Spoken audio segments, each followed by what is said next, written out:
is Hannah and Richard from Wild and Growing. We wanted to tell you about a hike that we did a couple of days ago. It was pretty epic and we have some awesome views or awesome clips to show you.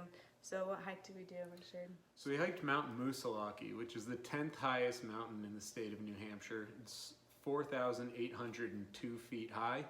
It's also the south-westernmost of all of the 4,000 footers. The name Moosilauke is an Abenaki word, and what it means is sort of disputed, but most commonly it's translated as the bald place, referring to the large, round, treeless summit. So we decided to do this hike. It was on Saturday, and we woke up at 5 o'clock in the morning, got ready to go hike, drove for 2 hours, 2.5 hours to the location, and we got there supposedly to the winter route for the hike on all trails, but it turned out that that road was closed, which it did say that on all trails, but also had a bunch of signs that said no parking, you'll get towed, you'll get fined, no parking on Route 118.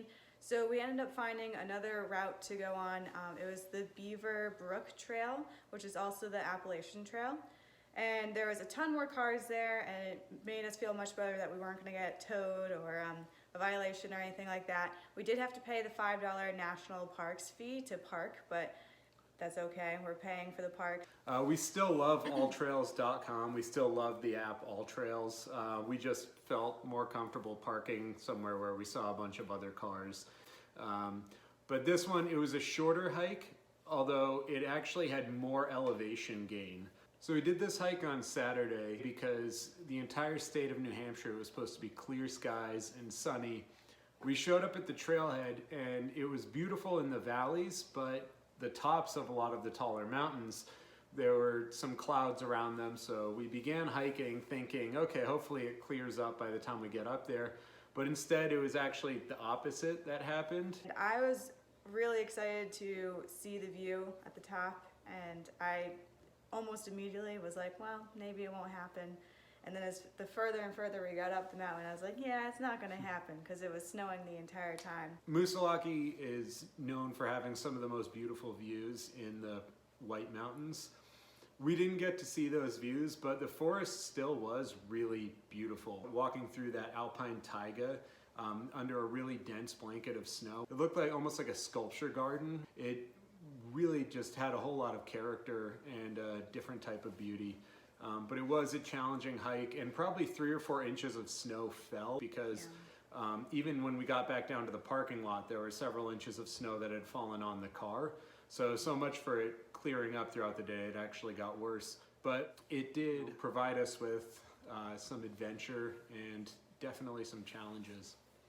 Yeah, and speaking of challenges, we chose to do this hike. Well, this was my first time hiking it. Was this your first time hiking it? It was. So we chose to do this hike in winter. So regardless of if it's an easy hike or not, it's going to be more difficult because of the snow and the conditions.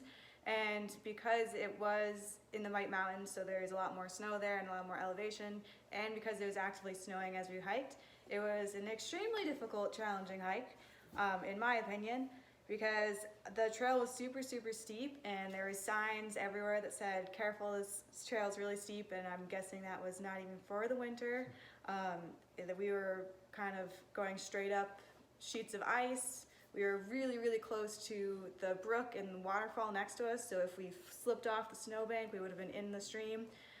So all that kind of really made me nervous, at least. I was a little stressed. But we did have 2 pieces of gear that we don't think we would have been able to do the hike at all if we didn't have. And both of these are kind of expensive, but if you are going to be hiking in the winter, it's necessary to have at least one of these. So the first thing that we had was snowshoes, and for my video 2 days ago, maybe it was 3 days ago now, we had a whole video on snowshoeing, and I put in the description what snowshoes I had and where you can buy snowshoes. So I won't talk about them too much, and you'll see clips in this video of the snowshoes that we were wearing. Those can range to around $100 to $300. Now, the cheaper option that you can buy are microspikes. So this is what you get. It's this rubber outside part that goes in your shoe, and then metal little spikes that go on the bottom of your shoe. So why don't you put that on? Well, so it slips over your shoe like this.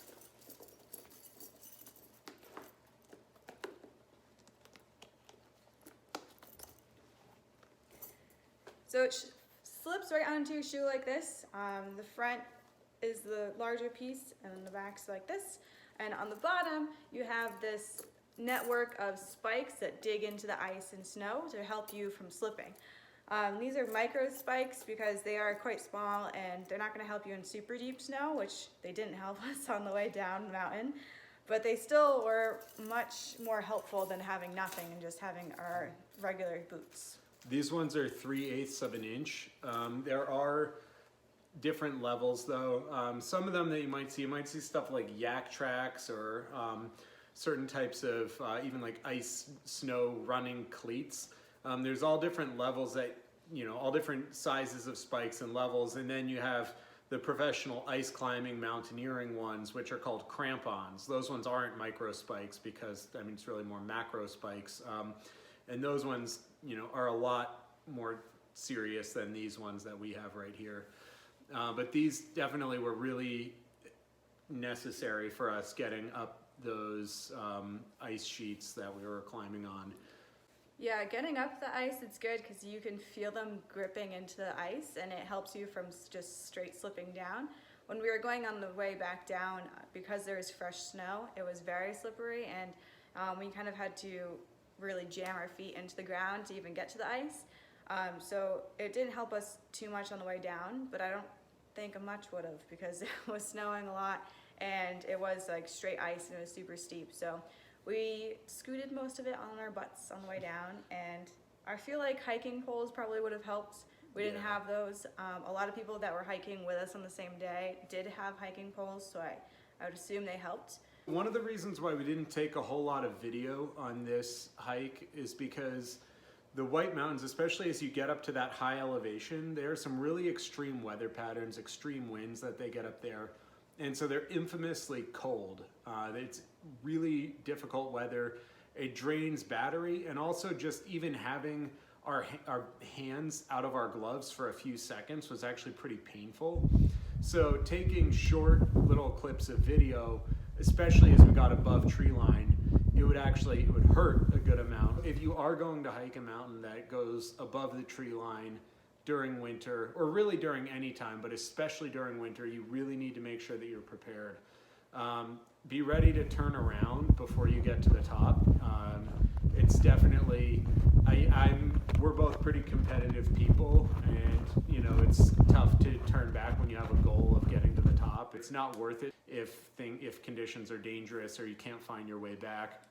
Yeah, we got up there and the conditions were dangerous, and a lot of people were hiking back down the mountain telling us that it's whiteout conditions, you can't see the cairns that mark the trail, and a lot of people were saying they didn't make it to the sign that says the summit.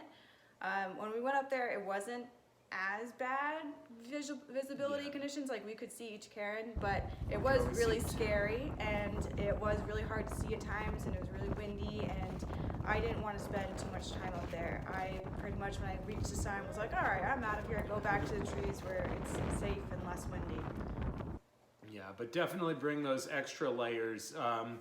I know for me, most of the hike I was pretty warmish because I was working out, my body temperature was pretty warm. And then as soon as we got above there, I was just head to toe covered in several layers, windbreaker outside of everything.